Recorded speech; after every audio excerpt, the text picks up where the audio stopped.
Hey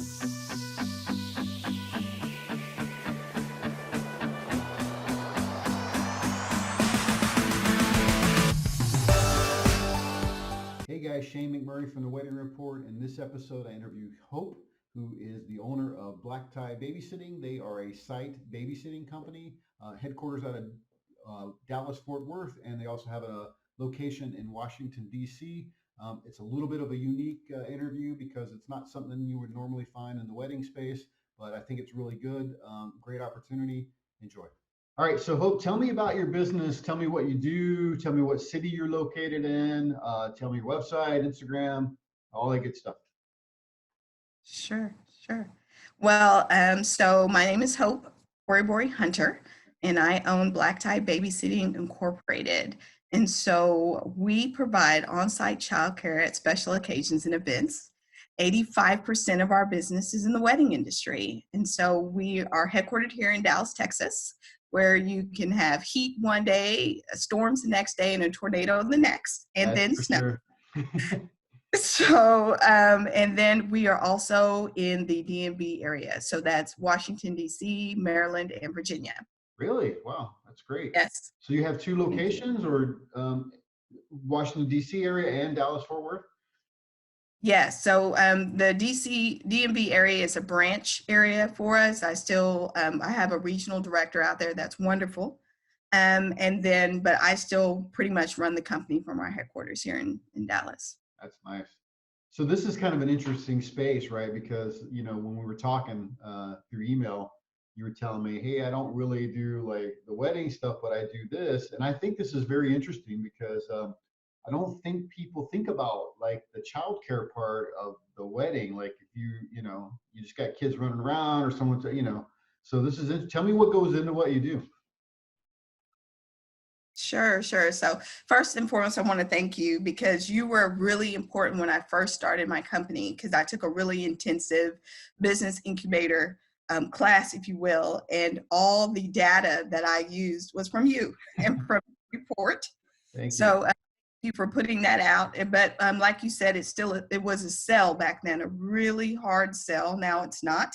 But so in this space, like you said, a lot of people have no thought process put into their children guests until they're there.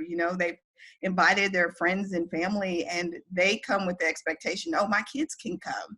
Mhm. And usually our couples have created these incredible experiences for the adults that little people, once they intersect, do not work.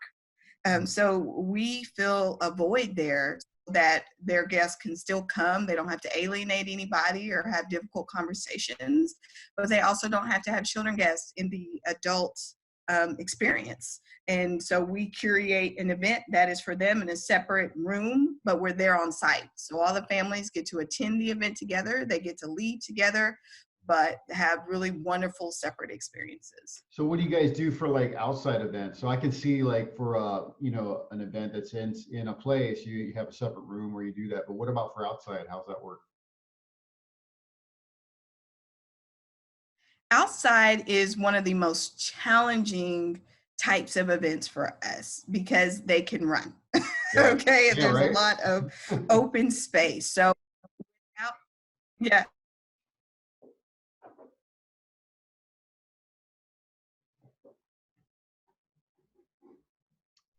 I think I lost you. Okay. All right. So outside, what we do is really we have to qualify the space. So we say, okay, this is where the children activities are going to be, and we have activities that are specific to kids. A lot of times people think that kids will entertain themselves, which they will, but you don't want them to because they're going to entertain themselves with whatever you have. So it's better to really curate and plan for them so that they're not spilling over into the adult event. So outside, we still have things like cornhole and stuff like that are very popular with outdoor weddings, but the area is definitely allocated to children. And we're away from ponds and lakes, which are sometimes on these properties, especially Yeah. here in the South. We have a lot of, I know the rest of the country has moved away from rustic weddings, but we have not. because that is the landscape of a lot of our venues here. So we still have Yeah. a lot of rustic weddings, barns, and crazy other venues. So Yeah, yeah. So tell me about the types of like activities that you put together for kids, because it can be challenging, like you said, right? So kids can entertain themselves, but you probably want to steer them in a certain direction. Tell me about that. right. So I'm really glad you mentioned that, because a lot of people think if they have a kids table that this is good. And we do a kids table too. And I can tell you it lasts 15 minutes. And then they're like, oh, I'm done with these crayons, this coloring book thing you have for me. What else do you have? So we take a lot. I have everything from mini bounce houses to sometimes we incorporate technology, but typically we really want to be engaged with the kids. We want them to make memories. These are friends and family that they rarely get to see. So we want them to play things like Uno and bingo and heads up, thumbs up. We play those type of throwback games from my childhood and learning in PE and stuff like that. And it's Mhm. always great when kids are like, hey, mom, dad, we play this game called Jump the Creek. And their parents remember it. They remember it playing it as a kid. So Yeah, yeah. All right. So tell me how you got started with this thing. So I got started because my sister was a bride. She's getting married, and I'm Nigerian American, which translates to culturally, we have kids a lot, probably like 4 to 5 per family. Okay. And also, we're a culture that accepts children being at everything. I'm talking wakes, funerals, whatever. People always have their kids in tow. And my sister really wanted an adult only reception. And she'd expressed this to the family and expressed this to me. And at the time, I was going through a divorce. I was pregnant with my 4th child. And I guess I went baby psycho on her. You have no idea what it feels like to Yeah. get an invitation to a wedding that says adult only. You've got these kids, by the time you figure out what they're going to wear, what you're going to wear, what gift I'm going to get you, and figure out who I'm going to pay to watch my children. Now your wedding is out of my reach and I can no longer be a guest. So she was like, figure it out. And my figuring it out eventually evolved to BlackTie. I had a part-time nanny then, and I just paid her and a couple of her friends, packed up my kids' toys and a slow cooker of weenies, which we don't do food anymore, liability. Um, Yeah. and we were off to the races. And that night, everybody's like, whose company is this? What company is this? And I was like, it's mine. Just write your name down and your email address, and I will email you. And I held the company for 2 years and not really doing anything, running like a hobby. And then I got into that incubator. I got your great information and decided that this would be my future. And especially coming from an early childhood background, I think that's what I struggle with the most. Like, oh, how can you do this? You did not get an early childhood background. You've never worked at a daycare. But it was just, I was in corporate sales for 19 years and I knew how to talk to people. And Mhm. when you're passionate about something, that's all you ever really need to sell well, outside of having a good team and having some knowledge about what you're trying to do. And so in 2014, we really just got it together and became a full-blown real deal company. So Nice. That's great. And it's hard work. I mean, you probably know this already, but it's hard work, man. Like, and it's even stressful, like to say, okay, well, I'm going to take this thing to the next level full time, but I'm not sure how to do that. And now I'm freaking out and stressing out. And then, and you're like, okay, well, hey, yeah, it's actually working, right? This is, and then, you see the fruit of that. That's awesome. right. You just kind of like heads down. And I remember the first time I had a client that paid me $10,000 and I was like, oh my God, I can't do this. I don't want to have to give back $10,000. My dad and I said, Daddy, somebody wants to pay me $10,000 to babysit during a convention.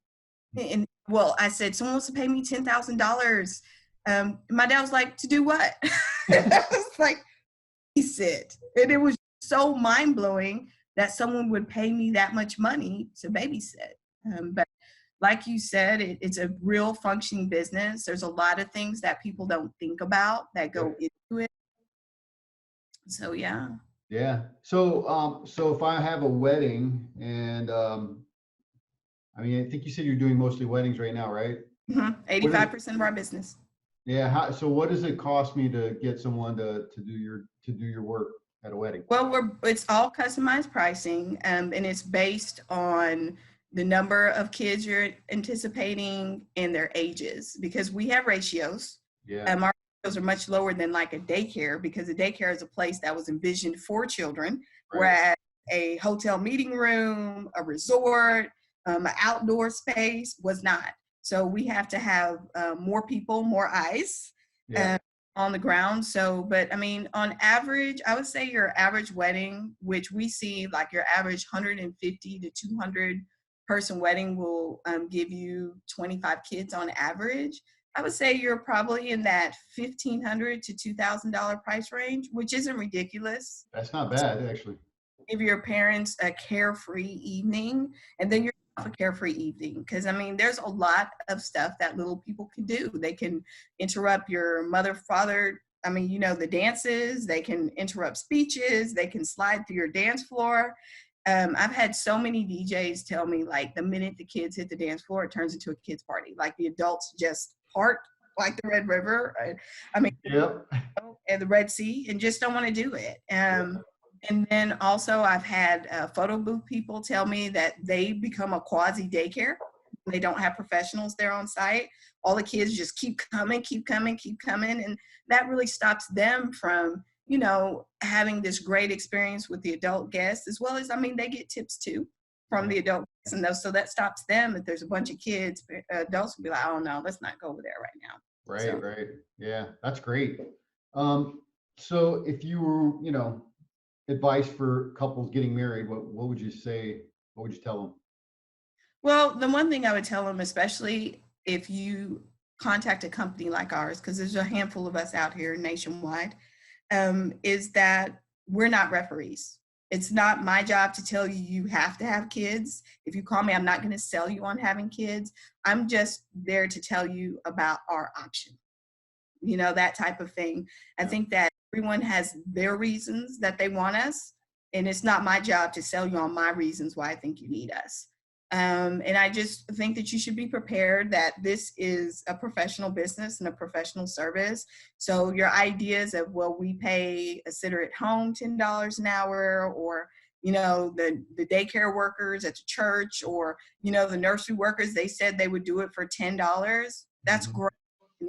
But I caution people against that, because one, they're not tied to a business that has accountability. Yeah. If you show up, now what are you going to do? You know, I run a full-fledged business. We have accountability. We want to stay in business. So when we say we're coming, we're coming. We have binding contracts. I have insurance. A lot of properties are still touch and go about having childcare on site. Yeah. So insurance I have is incredible. I'm telling you, I pay a lot for it. I mean, our insurance covers not just professional and general liability. I have endorsements for child abuse, child sexual abuse. And I mean, we require our sitters to have fingerprinting now, background checks, you know, child abuse prevention, child sexual abuse prevention. Can you say that your sister's friend from down the street is going to be able to come that qualified? Probably not. Yeah. So that's something to think about. And, you know, sometimes I do get people who gawk at the pricing, but we're less than 2% of most people's wedding budget. Yeah. And we have people's children. You know? Well, I mean, I don't think people realize some of the liability stuff that goes into what, I mean, you just described it, right? You got to have, you know, you got to have workers that have been screened, have training.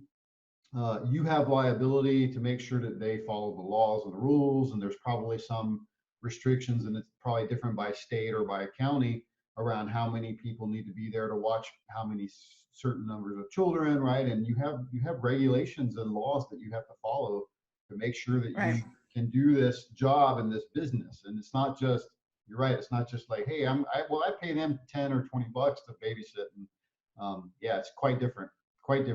Right.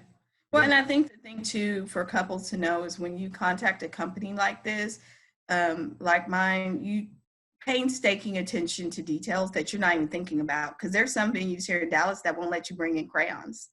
Wow. And I know those venues. Yeah. So you're thinking, oh, we'll just do a kids table.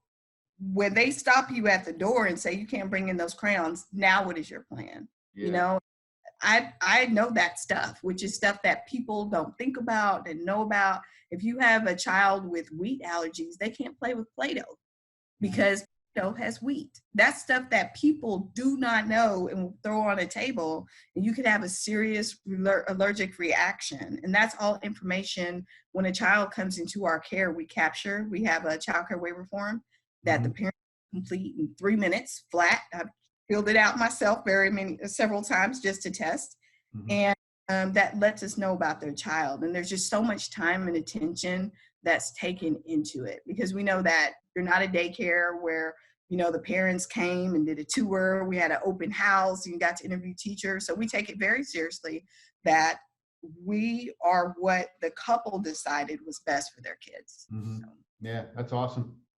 So let's switch gears a little bit, talk about the business side. So for you, you said you went through an incubator process, which is fantastic. I'm glad you went through that because I'm sure you learned a lot. I did. What would you say for you is working well in business today?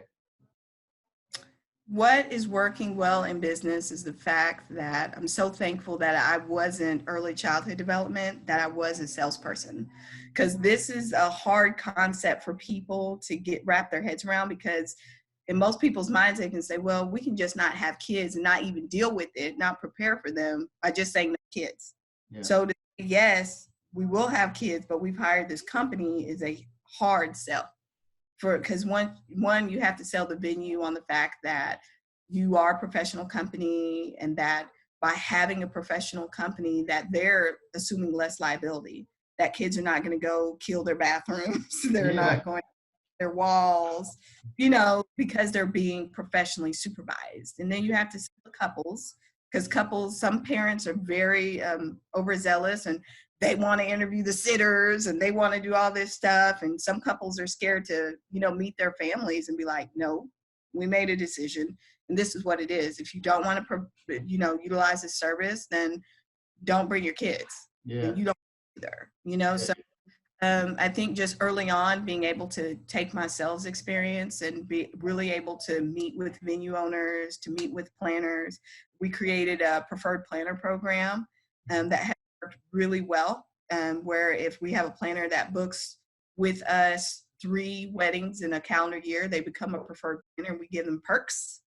Nice. For every single wedding they have with us moving forward. So that's worked really well. And then just being the company that we say we are. You know, I hold my sitters accountable. We are constantly challenging that idea of that lackadaisical sitter you saw in Tom and Jerry cartoons as a kid, where Tom had to take care of the kids because the sitter was on his own. We have professional development. We have personal development. We're uniformed. I told you to the ends that we research these people, and most people stay with me 3 to 5 years. So that's great. Do you find it hard as a business to find, because, you know, for you, it's about finding staff, right, to manage? Right. Do you find it difficult to find good staff and workers right now? As a business, it seems like you know, unemployment's extremely low, right? So to find people that are qualified in certain roles, it seems to me it's been pretty difficult in certain fields. Do you find that as a problem? For us, it is a challenge, and it's because this gig economy, you know, I mean, we are more of a gig position than we are a part-time position. Right. Because, you know, it just depends on our bookings, how many people we need, and, you know, how we work. And so the biggest challenge for us is just most of our sitters are part of the gig economy. So they might work for me, but they also work for a photo booth company. And they also drive for Uber. So for me as a business owner, we have had to make our gig-tastic. Yeah. So there's certain things that we have added, like we offer a gas stipend for anytime we ask you to drive over 25 miles. And my father, who's an entrepreneur and he's 76, I was talking to him and he was like, why would you do that? Why would you pay people to drive to work? And trying to explain to him, this means we win, because if the photo company calls you, they're not hiring you. I mean, they're not paying for your gas. Yeah. Paying for your gas. We can't just compete on the price that I pay you per hour. because everybody's paying about the same average. Right. We have to compete in other ways, you know, and this year we started a little scholarship. It's nothing huge, but where you tell us a goal that you want to get to, and then, you know, myself and our regional coordinator are going to vote, and that person is going to get X amount of dollars towards that goal. Because I know I don't have you forever. Yeah. I have girls that work for me for various reasons. I've had several that were getting married. So brides sometimes that find out about our services through bridal shows come work for me because they're trying to get to, you know, do their services, and then, I mean, do their weddings. And then, you know, I have girls who have paid for braces with this job. I mean, have paid for repairs with this. So, you know, we meet you wherever you are. And we just try to make sure that, you know, we care about you, and that this, while this is a gig, that it's gig-tastic. Like I said, there's great reasons you should work for us. That's great. Yeah, that's great. You have to look for differentiators that help you, you know, attract and keep people working with you. And you're right, you know, they're probably cycling in and out all the time, right? As you go through. So it can be challenging. What would you say for business, whether it's getting leads or whatever, is not working so well? What we've found that has not worked so great is, and I hate to say this, but it's the bridal show. And I know that, you know, that is kind of like the empire, right, of this whole wedding marketing is the bridal show. And it's not that the bridal show is not a great outlet, but you have to understand the people who go to the show, they're looking for their big five, right? I'm a basketball fan. So their big five, they're looking for their venue, they're looking for their dress, they're looking for their caterer, they're looking for their DJ, and they're looking for one other very specific thing. And we're not it. You know, people don't come in thinking, man, I got to find my event sitter. You know, that's right, not on their radar at all. You know, and you see people like kind of linger past our booth, like, I wonder what that is. Is that what I think that is? But I'm not going to stop it. I'm not going to make eye contact. I'm not looking at that. Yeah. Right. That's what they do. But because, again, I'm a salesperson, I'm very vocal. And I'd be like, okay, you can come over here. We won't buy it. You know, I always have good candy and stuff like that. But so we've just found that doing the more intimate open houses work better for us. Because in those situations, they're usually typically already looking at that particular venue or have already booked that venue. So now they're open to other things. And usually we're working with that venue's preferred vendors. Mm-hmm. So they're going to go with all those people in the room anyway. So we stand out a little bit louder against all that noise. But for example, it's so crazy. The Dallas Bridal Show is this weekend, 10,000 plus, very long running show, really great show. But when you have 10,000 plus people, 300 plus vendors, we are not going to compete. So while my friends are out there doing their thing and spent hours putting up booths, we're not. So yeah, that makes sense. Do you find that you're getting a lot of referrals from events that you did previously? Yes, from the wedding planners themselves. It's kind of like that proof of life. Like once they've seen what we can do, because a lot of wedding planners end up being quasi babysitters. Like they're tearing up the bathrooms and doing stuff. Who do they call? The planner. Like he go wrangle them. And once they've seen like, oh, I haven't had one complaint about a child. I didn't have to go do this. Is great. And they feel confident in our services, and they just start referring. I mean, for a lot of our business is referral. And do the parents ever meet you guys during the process, or do they just kind of like, hey, I'm dropping my kid off, sign a little thing, and then adios? Yeah, that's them. To be honest with you, they're just like, man, this is incredible. And they're trying to hurry up and get out of there. But I can tell you, I've had moms who have hugged me, dads who have hugged me, because they haven't had that break. They got to have this night that ordinarily they don't get to have. And that's a special part of the job too. It's not just, you know, letting these couples have this experience, but also it's the other experience that we're giving to their parent guests. Yeah, that's pretty awesome.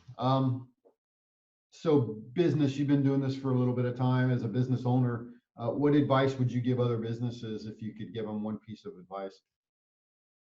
I would tell them, if I could give them one piece of advice, is that niche is still king. I think that if you try to be a jack of all trades, that it really takes away from your expertise when you try to say, oh, I can do all this stuff. And I think it takes away from your validity. I mean, there are people who try to get us to do after school programs and all kinds of stuff. And I was like, no, we are an event sitter. This is what we do. And because I've stayed with that, it made my focus that. And there's things that we do that some people in the business, they're light years away. They're like, man, we hadn't even thought about that, because you're trying to do all this other stuff. Yeah. This is our focus, because we think about this every day. That's why we're doing this. I mean, we just did active shooter training. I'm here on our team, which is unfortunate, but necessary. And I'm thinking, how many other sitter companies are doing this? I mean, like, Yeah.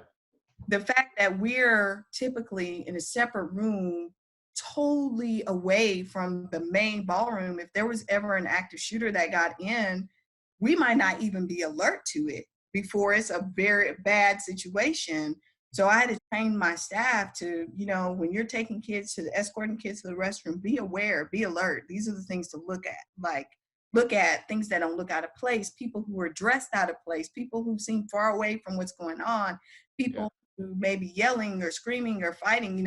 You seeing this ahead of time could save your life, could save those children's lives, that type of stuff. And I mean, I do live in Texas, where, we had an active shooter a couple of weeks ago, unfortunately, in a church, and people died, so I don't think that weddings and special occasions and events are going to be immune. So nothing's really immune these days from that type of an event. right. It's unfortunate, but that's just the way things Right. are. So just stay to your niche, stay true to yourself, and just know it's work. I mean, we're deep in this, and this is still work. I still attend a majority of my events because I want to make sure they're run properly. And do I feel like I got hit by a bus? Yes. But I get Whataburger afterwards, so it makes it much better, Yeah, for sure. Yeah. All right, so what's your best or worst wedding story, business story you got for me? My best or worst? Yeah. I think I can tell you one of the worst things that ever happened to me is we did a wedding, and well, no, it wasn't a wedding. It was like a Valentine's gala, and it was people contacted us very last minute, begged me to do the job, and I was like, yes, okay, we'll do it. Great. And so the host had a really young child. He probably, I want to say, he was like 3, very clingy mom and dad, and they told me, they were like, hey, he may be upset. And we take on kids who are upset because we understand they have to get away from their parents. They don't know us. That's part of our job, is to acclimate them to the room, acclimate them to the space, and, make them feel better, put them at ease, play with them, comfort them, put them to sleep if they need to be held, what have you. And this child, he was like really upset. And I got him to calm down a little bit, and then he threw up on me. Oh. And I was like, oh, I don't know if they pay me enough for this. This child to throw up on me. Yeah. We deal with potty trainers and we change diapers, but this is something totally different. Yeah. So, Was this the first time that happened to you? Because yes. Yeah. That was the first time I had a kid throw up on me. And so totally unexpected, like, oh my God, I didn't realize this was part of the deal. I was just, well, I'm a mother myself of 4. So it wasn't like, oh my gosh, I don't know what to do. It was like, wow, I have to do this. No, but you weren't thinking about that, right? Like you think, right. Think about potty training and making sure they use the restroom, but like throwing up all over me wasn't something I was thinking about. Wow.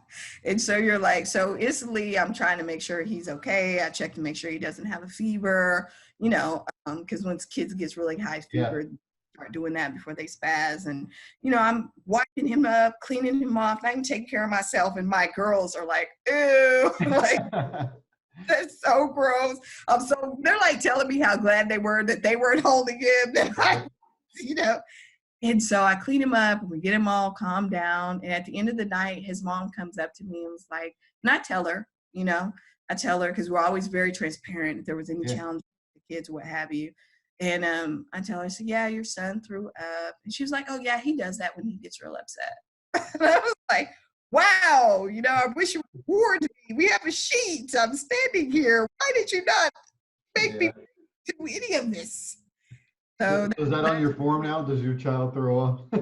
I mean, to tell you, I've done research on it, to kids' stomachs and throwing up and stuff like that. NPR did a great story on it not too long ago. I tell you, I'm very committed to this business and to our children guests and to our adult guests, and try to figure out their lives before they come and what their life to be while they're there. So yeah, that's great. Thanks so much for doing this, Hope. I appreciate it. Appreciate your time. No problem. Thank you. Okay. Hey, thanks for checking out this episode. I hope that you found it helpful. Please share it with other people. Also, if you're getting married or you work in the wedding industry, I would love to interview and share your information with other people. Send me a text, 520-399-8580, or shoot me an email at letschat@wedding.report.